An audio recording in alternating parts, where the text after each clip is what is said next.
Hey guys, so in my last video I was talking about why people fail at their manifestations, why they fail at making the change that is necessary in order to have the world reflect to you what you want to see and have the things in it that you want to have.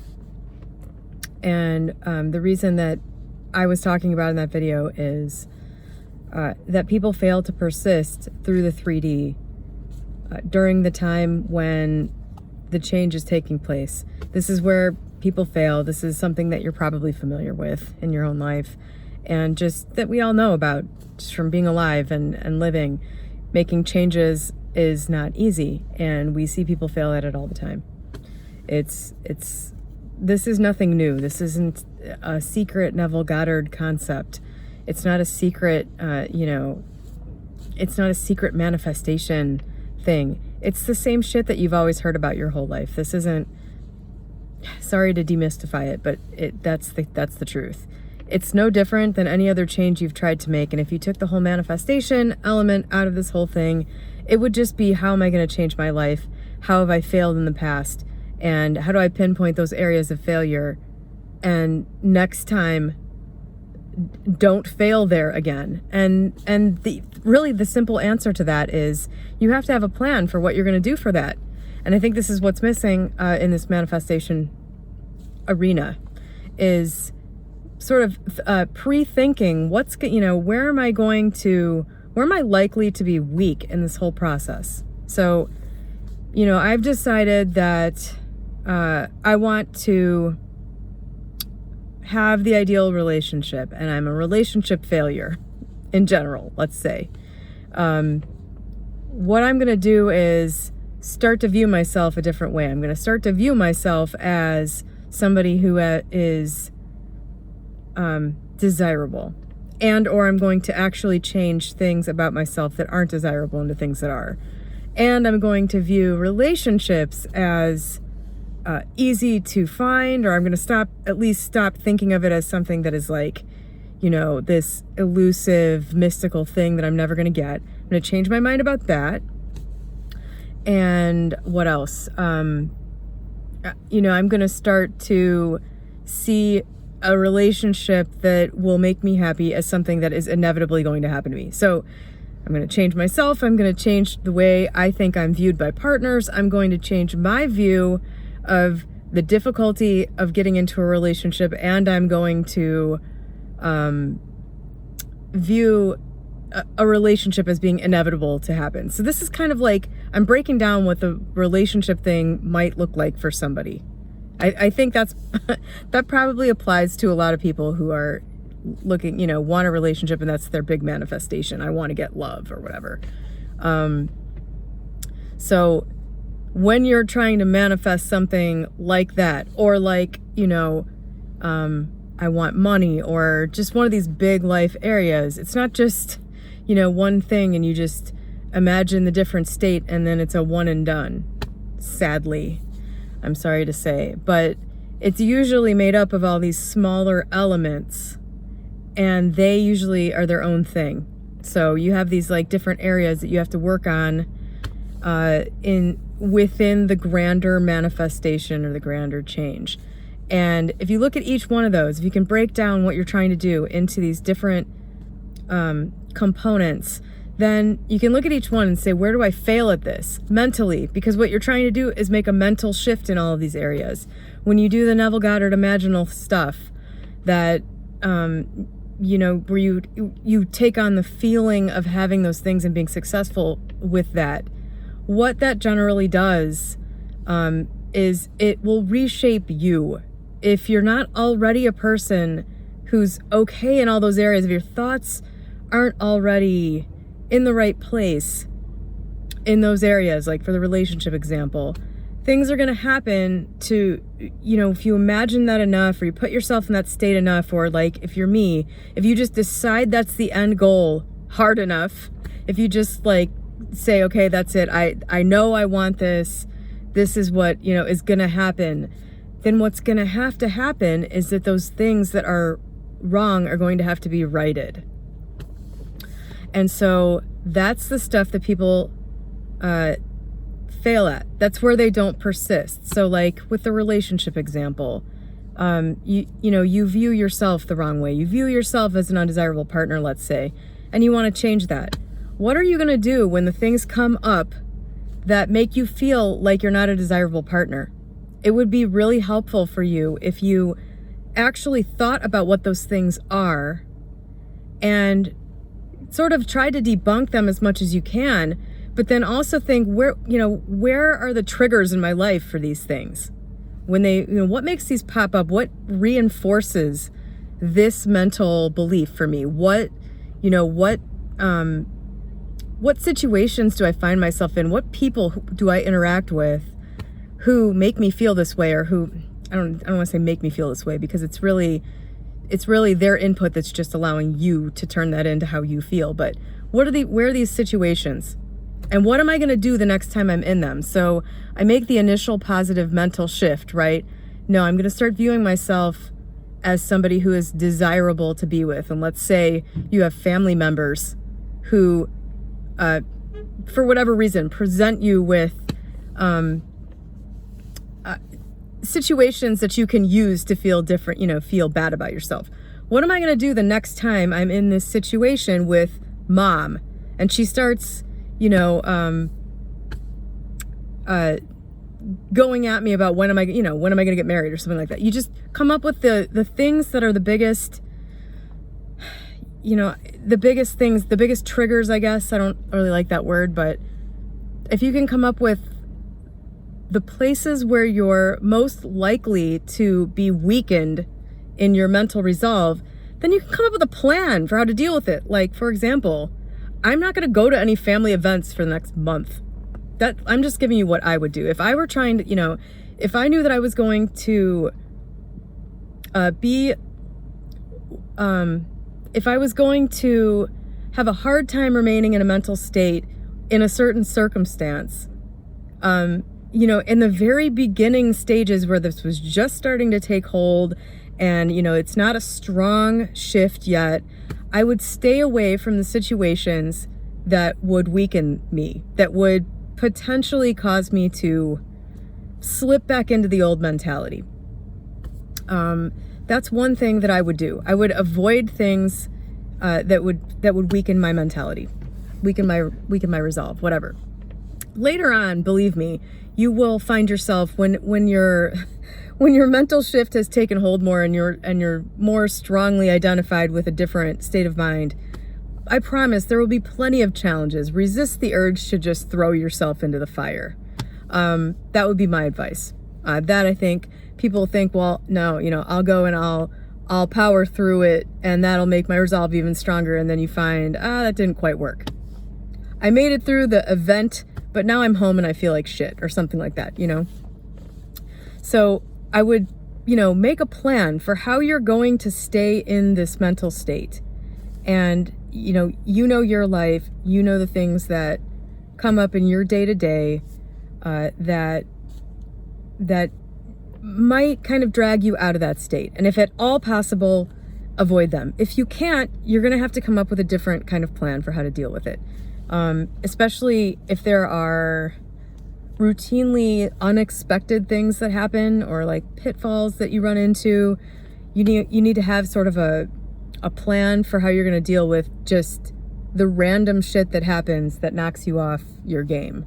This is my greatest area of challenge, is how do I stay in the right mental state when just random life events are happening.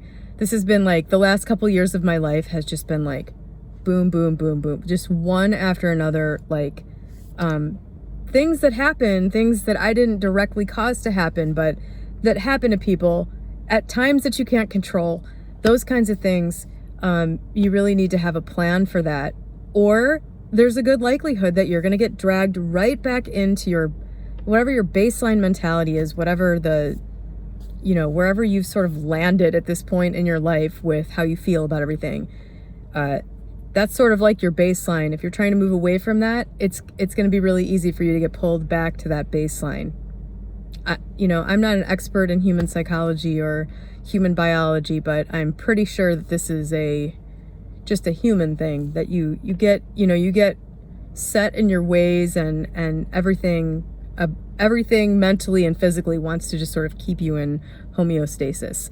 So that is something that, if you're trying to move away from that, you've got to have a plan for how you're going to combat being dragged back into it. This is the cold, harsh reality of change. And there's no thinking your way out of it in terms of imagining.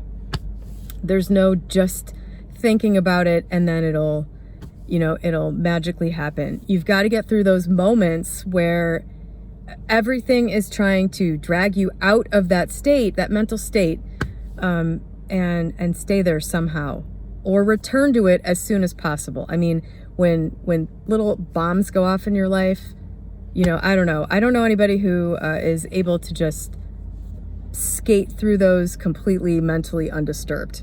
I know I'm not one of them. But the key is getting back into that mental state as soon as possible. And the mental state I'm talking about is just, eye on the prize, thoughts back where they should be about, the positive expectancy of that thing and the positive or appropriate thoughts about yourself or whatever.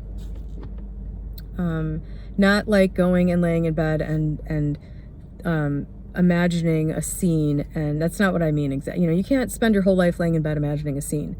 You have to become the person in that scene in real life, and this is the reality of that.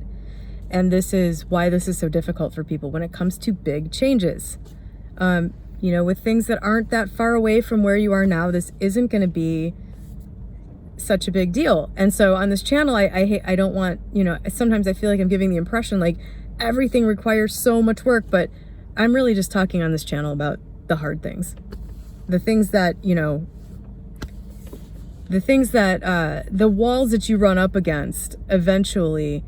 You get the easy stuff and then you're just like, well, why can't I, I just keep trying. I can't fix this problem. I can't get this thing, this major life thing that I want. I can't, that's where all of this stuff becomes relevant, and where reading people like Neville Goddard and other authors talking about the mentality and the visualizing and the end state, emotional state, that's where that becomes really important, because it's a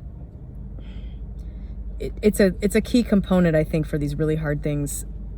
It's just like an extra tool that you need to know about and use for these hard things. That's my opinion. A lot of us would never have needed to read about any of this stuff or understand any of this stuff in order to get a lot of the stuff we've had in our lives, or to, make a lot of the changes that we've made, because they're just not those big overhauls, I guess. But anyway, so yeah, the point of this video is make a plan for what you're going to do when you hit those times where you're liable to be totally knocked off course. Make a plan for how you're going to, if you know yourself, then you'll know what to do. If you know that you're the type of person that is going to absolutely lose your mind and,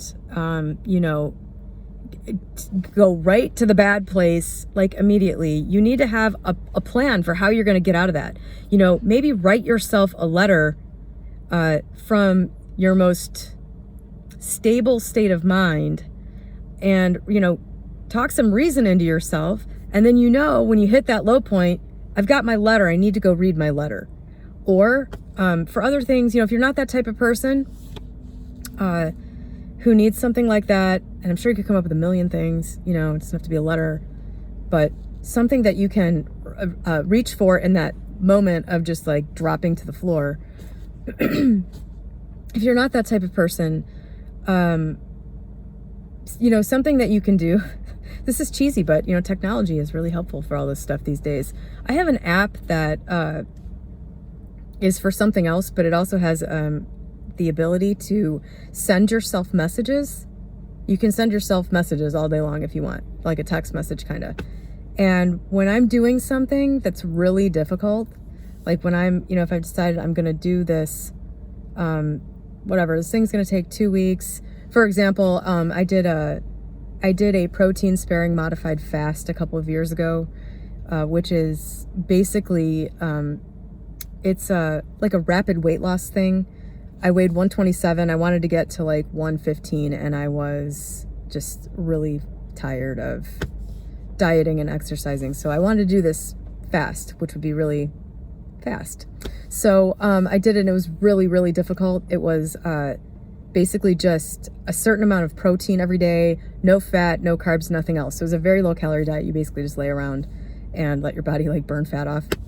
And I sent myself like 15 messages every day telling myself why I was doing it and reminding myself, so like every hour I would get a text that basically said, like, did you remember to drink something? Because if you're really hungry, like drinking something helps, Did you remember to drink something? This is only 2 weeks, this is worth doing. It's hard, but it's worth doing. I had all these like things, just every hour I nailed myself with a reminder for why I was doing what I was doing. And it was a total breeze. It was crazy. Like that was the thing that made the difference. It was just completely easy. So much easier than it should have been. It's the mental part of everything that makes things hard. All the stuff that needs to get done in 3D is so easy. It really is. It's the mental component that makes it suck. So anyway, you're going to have to come up with a plan for how you're going to deal with that. And, maybe laying in bed and imagining the unseen fixes everything for you. So don't listen to me when I say don't do that all day. Maybe you need to do that all day. I'm just saying for me, that's like, that's not feasible. That's not practical for me. So I don't know. You've got to come up with a plan and some practical ways that you're going to keep yourself in the mental state long enough for the outer reality to change also. Otherwise, you'll just stay where you are forever. So anyway, I hope that helps somebody. Have a great day.